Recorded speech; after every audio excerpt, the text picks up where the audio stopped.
Hey guys, Commander here. It's been months since I've talked to any of yous, and figured, I'd make a video for 115 Day and give my thoughts on Bo7 Zombies. I made a video way too quick on Bo6.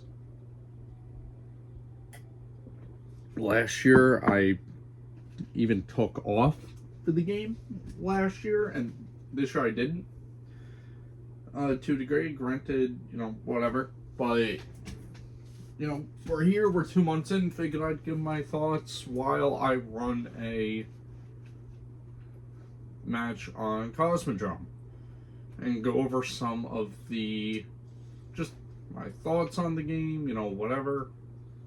Not going to run the inducer today, even though I have been doing that, just because I want to relax. I'm running the Peacekeeper, I've got Starglass on it, and yeah, I'm almost done with it. So, Bo7. The Gobblegum crushing mechanic, to a degree, I'm fine with it. Like, yeah, sir, I get, Whimsical should not have been, worth that much, or definitely worth less than rares. I'm fine with that. But you got people buying,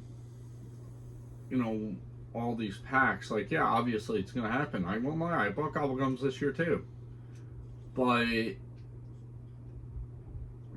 just being able to essentially buy points, not the biggest fan of that. Like, buying Gobblegums last year, yeah, I bought them last year too. But at least I knew I was going to eventually use them. If that's the way to put it. Like, yeah, I bought a couple Perkaholics here and there. 5 COD points left over, whatever. Alright, this is starting to get to a rant. Let's change the topic. The weapon upgrades. I am so happy they made to where you can't get a free ether tool anymore.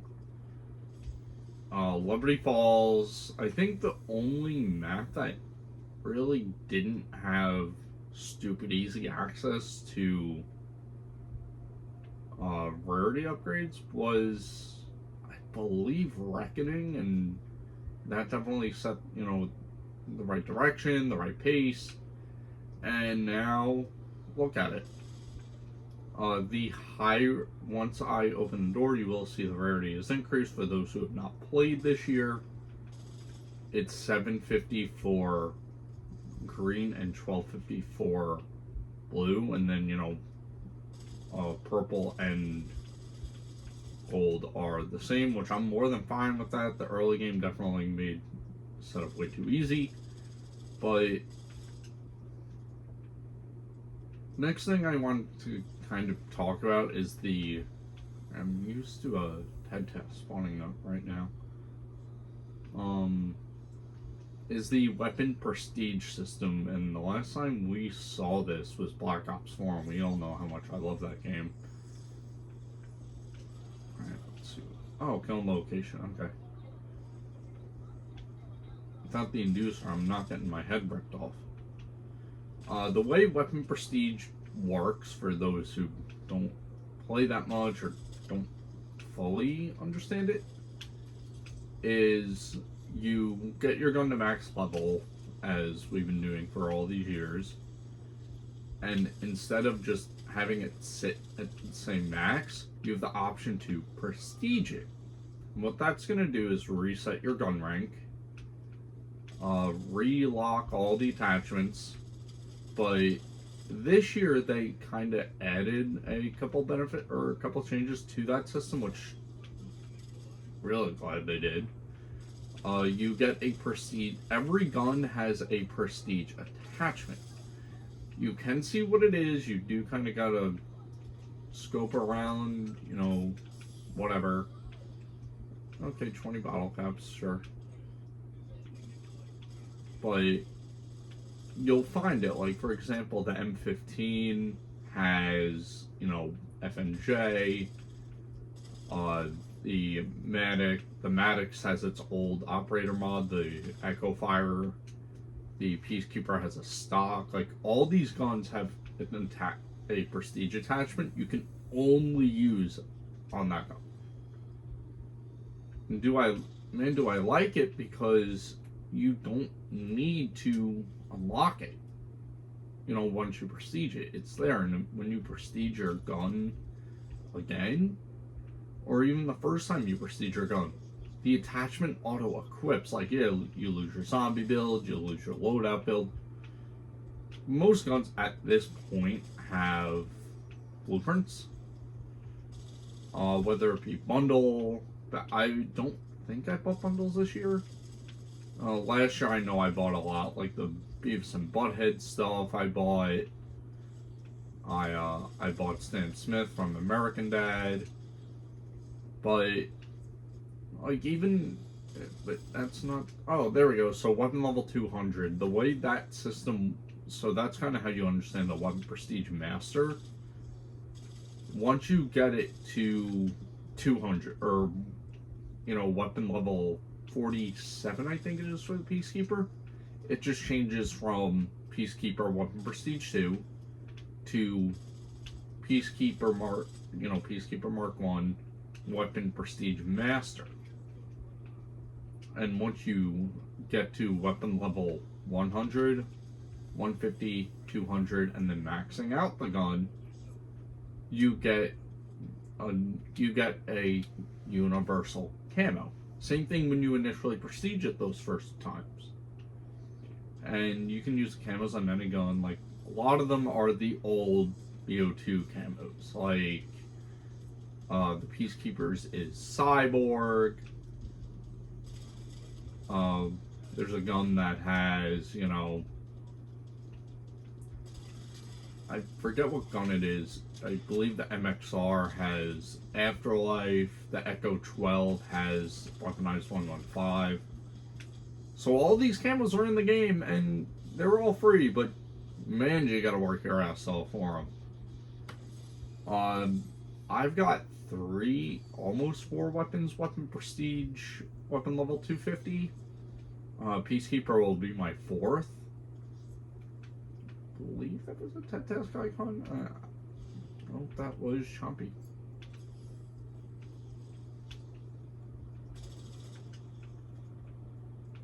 The events have definitely been a lot better. Treyarch has definitely kept their word compared to last year. Like, yeah, people see Fall. I saw something online, I forget who it was by, but it was someone saying that Fallout does not fit with themes of Call of Duty. If this was 4 or 5 years ago, like, I think it would have been a better fit for Cold War, to be 100% honest with you. And even Modern Warfare 3's Fallout event a couple of years ago. But they're definitely staying way more down to earth. The operator skins, like, yeah, a couple of the bundle ones are a little out there. Like, there's the skin for, I believe it's Nikolai, the Shiver skin. It's like a snowman thing. But I think that's the most, like, outlandish skin I've seen all year so far. Granted, 2 months in, but pretty good track record of only having one skin that feels like it's out of place with the Black Ops 7, kind of design philosophy, if that's how you want to put it.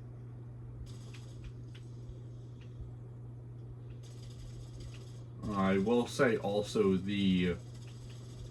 it's not even just zombies, like the multiplayer standpoint, I will go over that for a little bit. Multiplayer has been so fresh this year. Like, yeah, if you keep leaving lobbies, you're going to get put into what I like to call kill streak warfare. But after finishing up a couple matches from start to finish, you kind of get pulled out of that rotation, if that's what you want to call it. But overall, multiplayer has been just a nice, chill experience. It's not crazy at all, and I actually feel like I can play the game again. Like Black Ops 6, it was, I could have a match, maybe 2 in a row, where I'd be playing on a map like Babylon, or what was that other map? I forget the name of it. It's got like the. Oh my god, I can't even describe it. It's been a while since I played BO6. It's kind of like the mansion house thing. Again, I can't remember the name of the damn map. But if I played it and saw it, I would definitely know it. You know, maps like that played decent. Newtown did not play well last year, I think just because of how slow BO6 felt, at least to me. But BO7 kicked up the TTK a little bit. The perk, hybrid combat specialties were definitely a nice addition. Because I didn't want to have to use perk greed to use a perk like Bankroll or one of the new perks like Looper, the buff Fast Hands. At least this year. I would have to use perk greed and throw away my chance at using something like Fly Spotter or Danger Close or High Roller even. It's just been refreshing to actually build a loadout this year. All the guns feel pretty good outside of like 2. And those 2 guns are the Jaeger, which I'm not great with semi-auto pistols anymore, and the what do you call it? And the Ion, but I haven't used that thing since it got buffed, so I don't know how that gun plays anymore. Alright, next round if I don't... Oh, 3 gums. Perkaholic. Alright, stock option, okay, and cashback. I mean, at least I got something. At least I got something.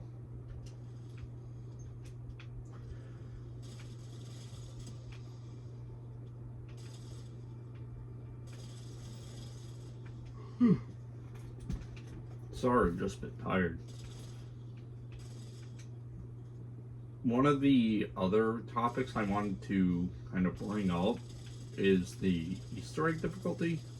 Definitely seems like, from what I've seen online, Astra's very chill compared to Ash's. But, these quests actually feel like you're having to do something. It wasn't like, I'm just gonna use, what map was it? Not Tomb. Shattered Veil definitely felt like it was a step in the right direction because it gave you a reason to use the different variants. Like, hey, you were kind of forced to, but you had to use them. You had to try them so you could get a feel of that gun or of that version of the Wonder Weapon.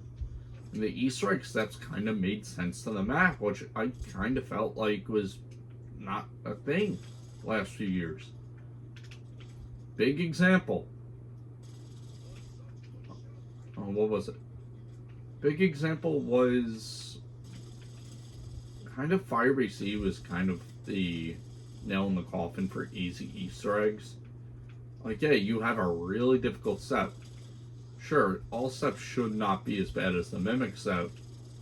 That step is just bad in design. But besides that, that Easter egg is a joke. Once you get your hands on the Reiki, it takes what, 10 minutes? Maybe? Like, that's where BO6 definitely was going in the right direction. I don't think Liberty Falls is a good Easter egg. I don't think Terminus is a good Easter egg design, by design standpoint.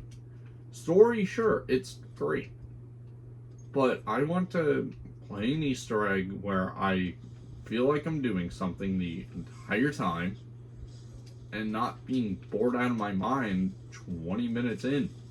Ashes fixed that. I've been trying to run that Easter egg a lot lately. And I've just been pushing the rounds way too high before I grab the Widow's Lantern. Or I do this, I do that. And it adds up. So you really got to manage yourself in the early game or you don't want to be on too high of a round. Which I love. Reckoning really put this in the wrong direction from Shattered. And even the Tomb to a certain degree. Easter eggs should feel like they're difficult, but not kick your ass the entire time difficult. Probably the culprit for that kind of design philosophy is at least the last Easter egg that I truly felt kicked my ass the entire time.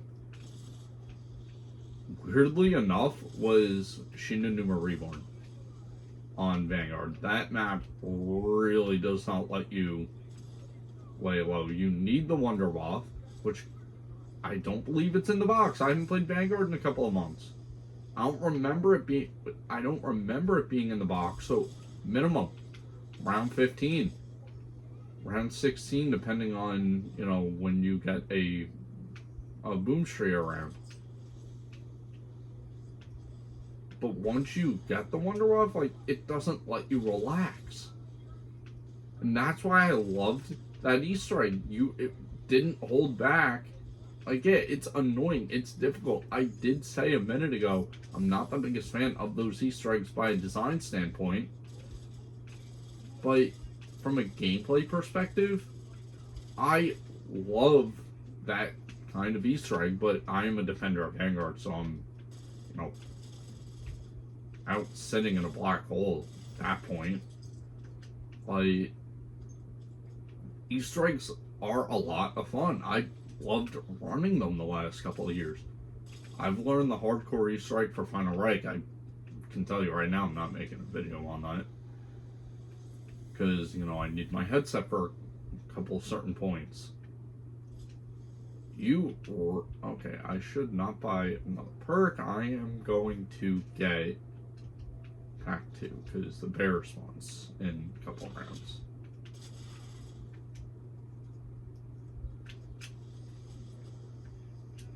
Next thing is probably the biggest praise I can give this game, and I did not like the mode at launch.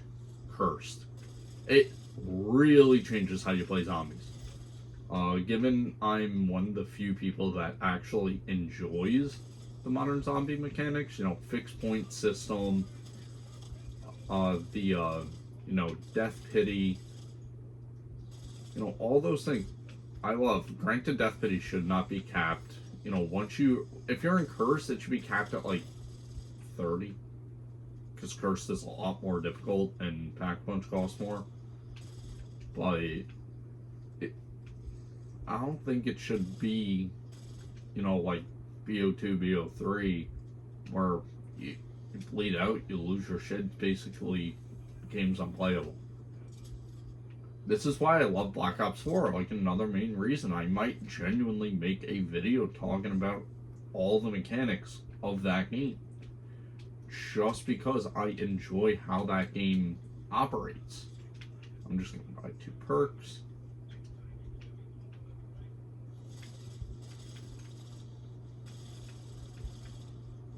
Curse mode is a lot of fun, relic hunting is a lot of fun, and being able to have the Easter egg considered completed and directed, I think was the smartest decision Treyarch made. Because I never saw myself at launch going for that egg. I knew I wasn't beating it before Season 1, because my focus was the camo grind. It was learning the mechanics, seeing if mechanics changed, or, which, they really didn't, but getting used to actually fighting zombies instead of fighting Manglers for half my damn match. There was a tiny bit of a learning curve there, and then I also had to do the camo grind, which I did last year. Didn't have the most fun with Nebula. Cutting down the camo requirements, which I will get into the camo system in a little bit. But Curse mode is a lot of fun. All those relics having a purpose. Each map having relics. And one thing that got revealed today was Curse Survival coming. With Season 2, when it comes out, we're getting Mars as a survival map. That, second part of Astra.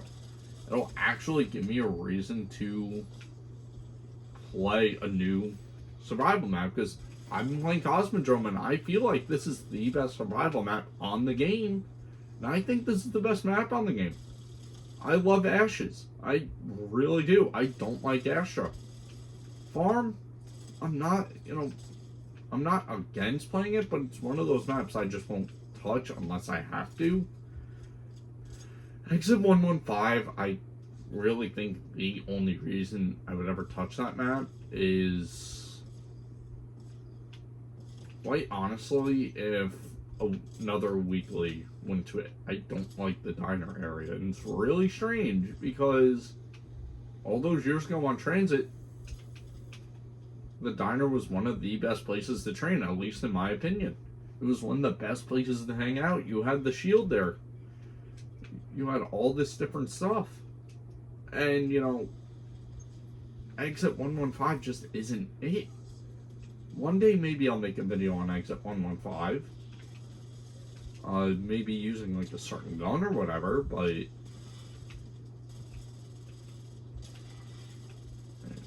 Ravagers can be a pain on the high rounds.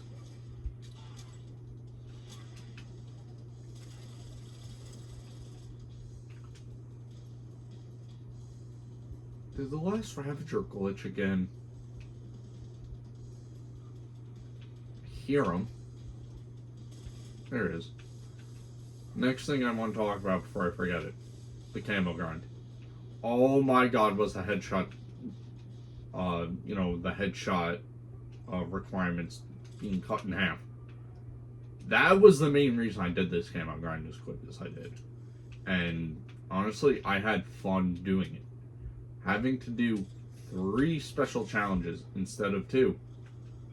I loved it because it gave me something to think about. Like, yeah, the M15 should have been cut down on, the firework activations. But if you use the Starburst major augment, you're blowing through that camo in maybe 4 or 5 rounds, maybe less.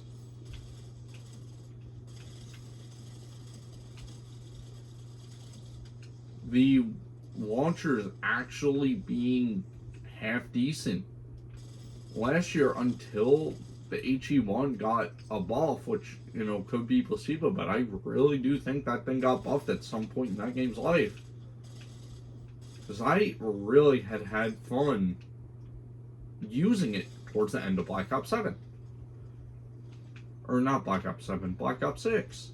So that's probably a small factor. No, I'm popping this.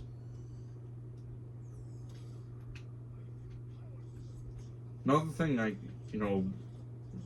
having all this stuff brought back from Black Ops 6, the zombies specifically, I love the idea of actually being, granted, having mastery badges would have been freaking nice, Treyarch. But besides that, only complaint I've got with the carryover system. I don't think a lot of the BO6 weapons would have worked in this game, and I don't think they'd be used. Especially, not having mastery badges, which is a huge turnoff for me specifically.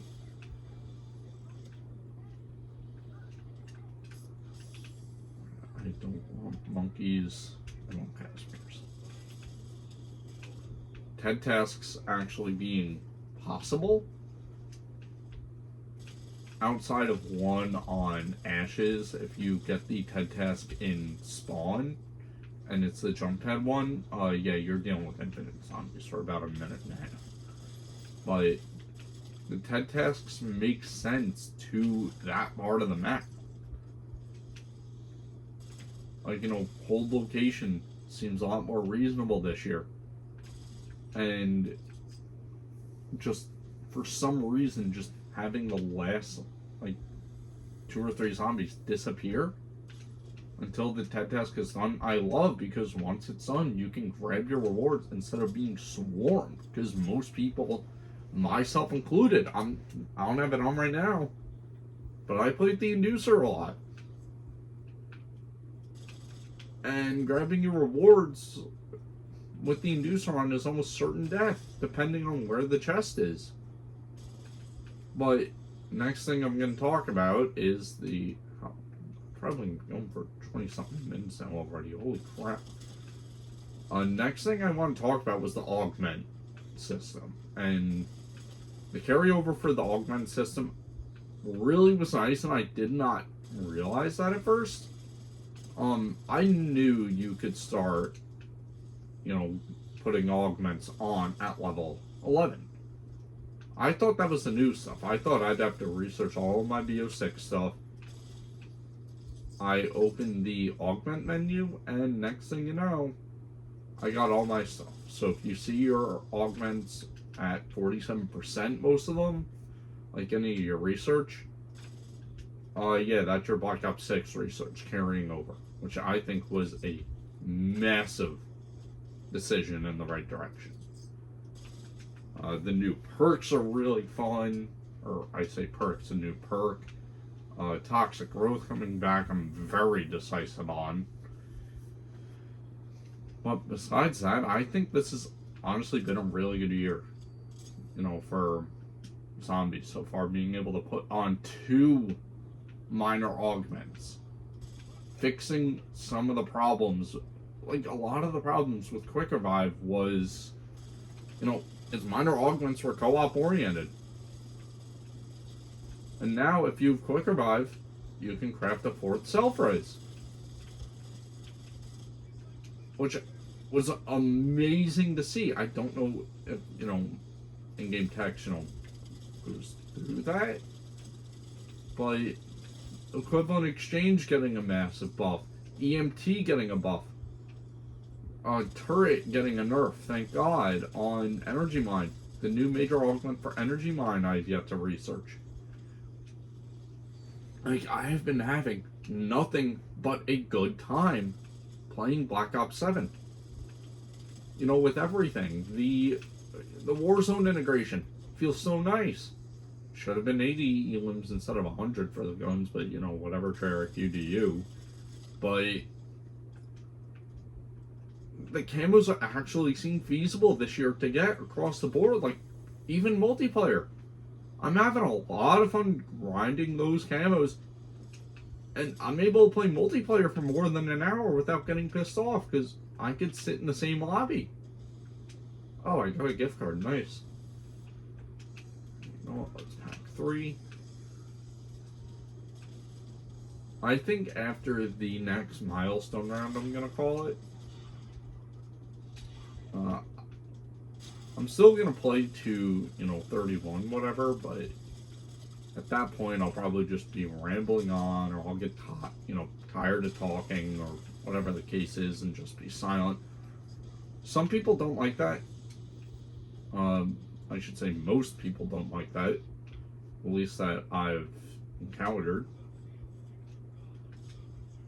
Alright, let's see what I get.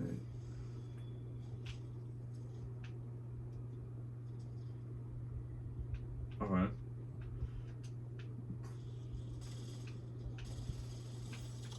Yeah, that change to the box was nice, having the gun drop, but it does give a random attachment. Random attachment set. So if you do that on the fly and you go to grab it, wondering why it doesn't have your zombie build, that's what's going on.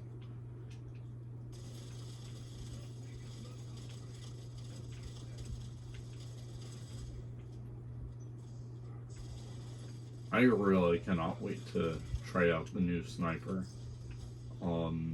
This weekend, I don't know what I'm really going to be doing, grind-wise. I am planning on another stream as I'm recording, probably around 5-ish, my time, and, if this video goes up, right before that, guess what? It's not gonna bother me. I might forget to upload this video till like 8 o'clock, 9 o'clock at night, but I might upload it during the stream. I don't know. For those who don't know, I've honestly been forgetting to link my socials lately. Especially the last handful of months, because I've had a lot of personal stuff going on that I don't want to get into. But my Twitch is twitch.tv/ATLcommand. There's no like special characters, any of that. It was Commander, but I don't remember exactly what the issue was, but I said, you know, this account already exists, blah, blah, blah, blah, blah. So, figured I'd just make a new one a few years ago, and it kind of stuck.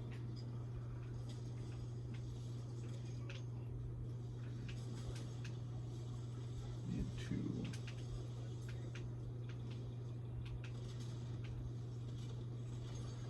Oh, there we go.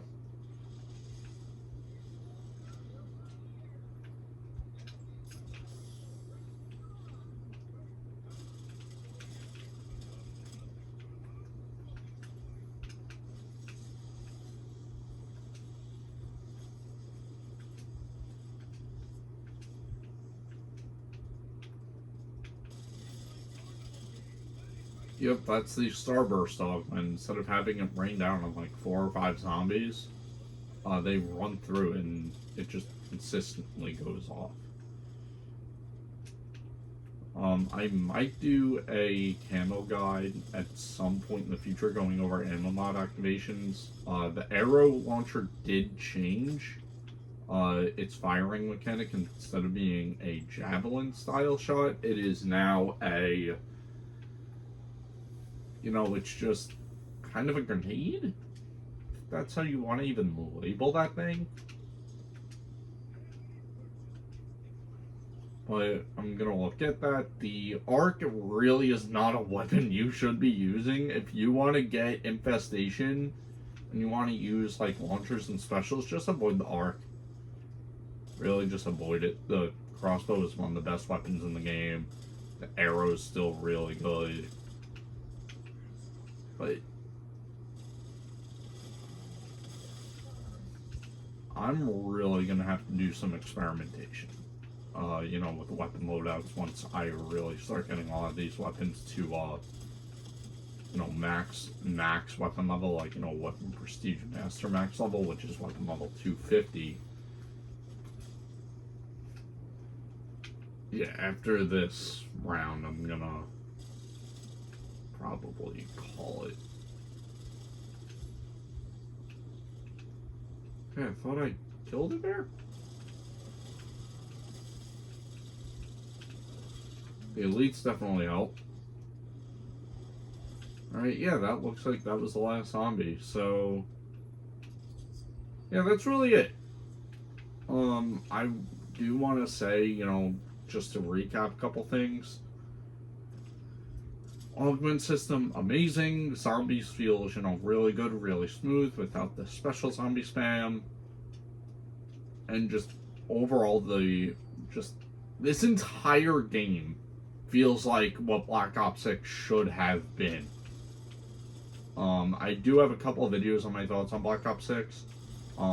That was during I think the last video I made on Bo6 was giving my thoughts on Black Ops 6, you know, roughly 1 year later, during the Halloween Havoc mode, which is now out of the game.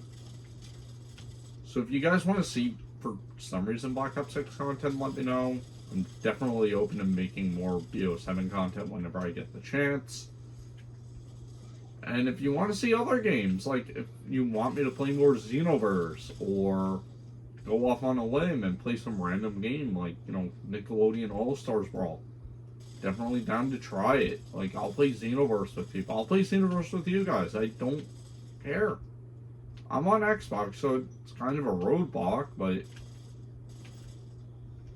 no, that's really it. So I hope you guys enjoyed the video. Like, subscribe, share, comment, all the, you know, standard YouTube schnaz. I hope you guys have a good day or night, depending on when you're watching.